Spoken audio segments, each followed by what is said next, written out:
예수님께서는 누가복음 6장 21절에 지금 우는 자는 복이 있나니 너희가 웃을 것이며 라고 말씀하셨습니다.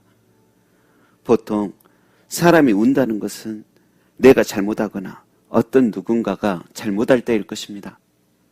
또 내가 아프거나 누군가가 아파서도 웁니다. 그리고 스스로에게 부족함을 느껴 나는 왜 이 정도밖에 안 되나 하며 섭섭해서 울기도 하고, 저 사람은 왜 나를 이렇게 무시하는 거야 하며 상대방이 섭섭하고 미워 울기도 합니다. 때로 어떤 날은 내가 왜 울고 있지 이유도 모른 채 훌쩍일 때도 있습니다. 그런데 우는 자가 복이 있다 하실 때의 눈물은 경건한 회개나 감사의 눈물입니다. 여러분, 회개나 감사의 눈물을 흘리고 난 자는 세상 어느 누구보다도 빛나게 됩니다. 하늘 기쁨이 그 안에 가득 깃들어 그 영혼이 후련해지기 때문입니다. 그래서 우는 자가 웃게 된다 하시는 것입니다. 오늘 시편 126편 2절에도 웃음으로 가득 찬 사람들이 등장합니다. 그때 우리 입에는 웃음이 가득하고 우리 혀에는 찬양이 찼었도다 말씀하시는데, 그때 그들의 웃음은 순전한 감사의 웃음입니다. 바벨론에서 포로 생활하다가 고향 땅으로 돌아가는 이들의 감격에 젖어 들떠있는 웃음입니다. 그런데 그 웃음도 알고 보면 울음 뒤에 온 웃음이었을 것입니다. 여러분, 평생을 한 번의 걱정 없이 부요하게 산 자들은 그 감격의 웃음을 이해하지 못합니다. 평생을 하고 싶은 것 다 해보며 자유롭게만 살았던 사람들은 그런 환희의 웃음을 지을 수 없습니다.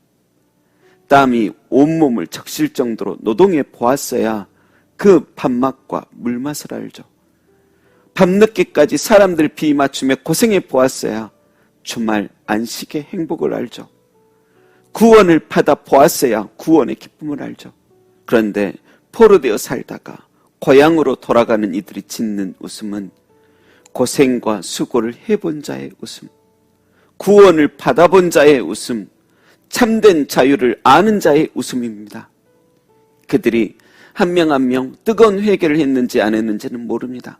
그러나 분명한 것은 그 마음속에서 그들은 다들 주를 향한 소망을 품었지만 너무 그 약속이 더디 이루어져 포기했다가 또다시 힘을 내어 소망했다가, 이런 반복을 오랫동안 하며 기다린 사람들이라는 사실입니다. 창세기의 믿음의 조상 아브라함을 보십시오. 그는 자녀를 낳을 수 없는 몸임에도 아들을 주신다는 하나님의 약속을 받았습니다.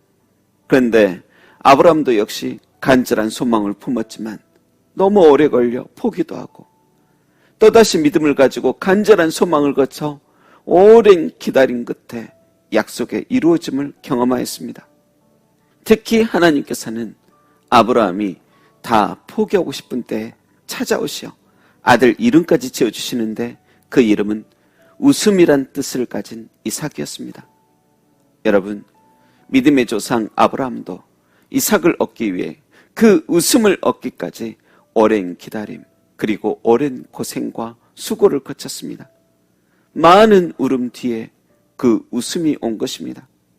만일 모든 것이 일사천리로 불편 없이 진행되고 쉽게 이삭을 얻었다면 아들 이삭도 아브라함에겐 진정한 웃음이 되지 않았을 것입니다. 그리하였다면 이것은 하나님의 은혜입니다 하고 찬양하기보다 다 내 능력의 결과라고, 내가 이 정도로 건강한 사람이라고 허풍 떨고 다녔을 것입니다. 여러분, 에베소서 2장 8절에서 9절에 이렇게 말씀합니다.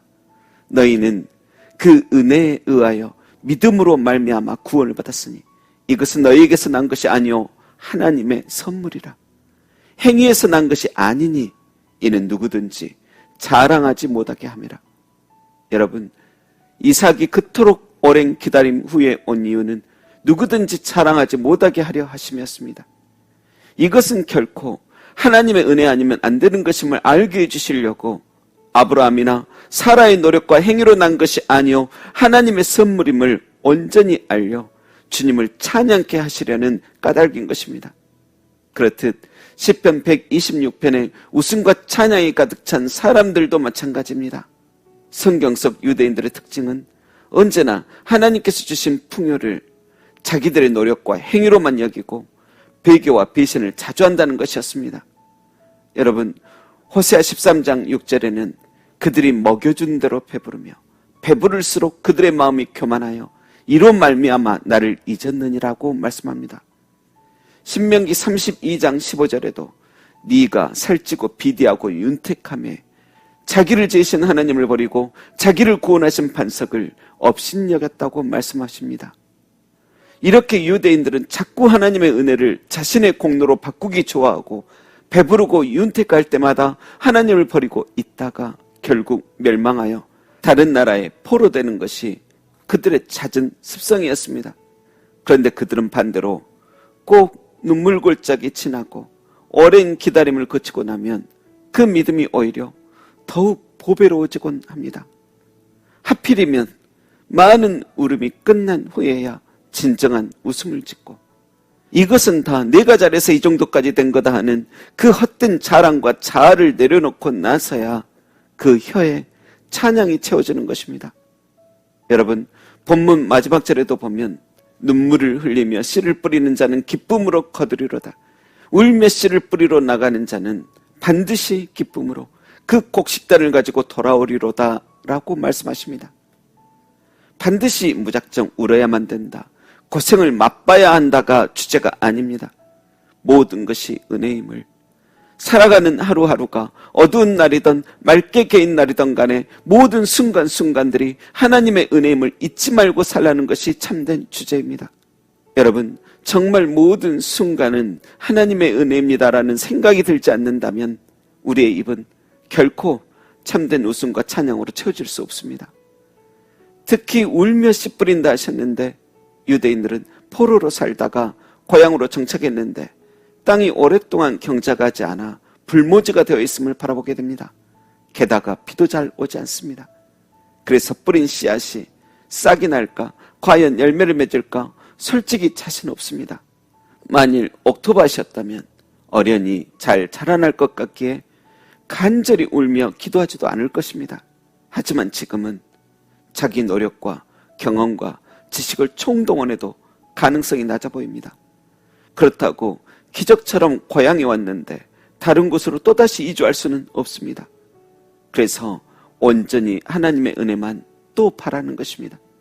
내가 아무리 노력할지라도 은혜 아니면 답이 없기 때문입니다. 그래서 기도합니다. 바벨론에서 포로되어 살던 우리들, 도저히 고향으로 돌아갈 수 없었는데 이렇게 오직 은혜로 돌아오게 하신 하나님, 이 땅에서도 부탁합니다. 그런데 솔직히 걱정됩니다. 눈물 납니다. 비싼 씨앗 결국 다 죽어 우리 가족도 함께 굶어 죽을까 걱정됩니다.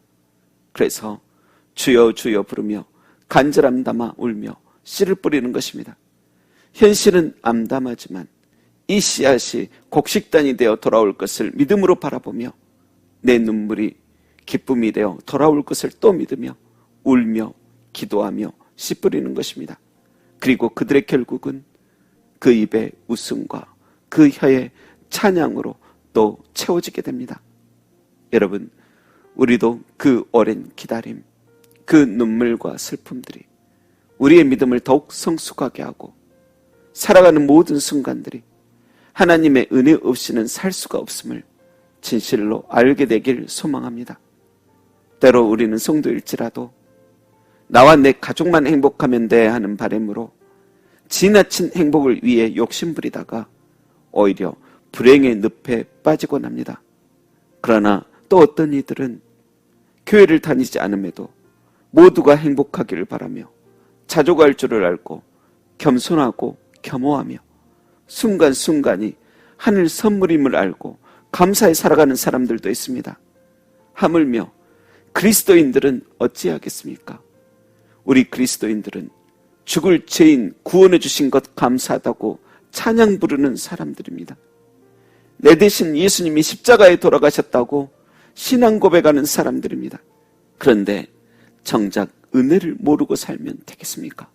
여러분, 은혜를 알아야 진정한 그리스도인다운 웃음과 찬양으로 채워질 것입니다. 부디 우리 모두 은혜 속에서 살아 순간순간이 하늘 웃음되고 찬양되기를 주님의 이름으로 축원합니다. 기도하겠습니다. 그리스도 예수님을 통하여 살아가는 모든 순간이 은혜인 줄 알고 살게 하소서. 그래서 진정한 웃음과 찬양이 우리 입과 혀에 가득 차게 하소서. 그리고 우리의 간절한 눈물들이 결국 이삭되는 날, 웃음으로 바꿔지는 그 영원한 날을 바라보며 소망 잃지 않게 하소서. 욕심과 사단의 포로 되어 살던 우리 그 피로 해방시키시고 자유케 하신 예수님의 이름으로 기도합니다. 아멘.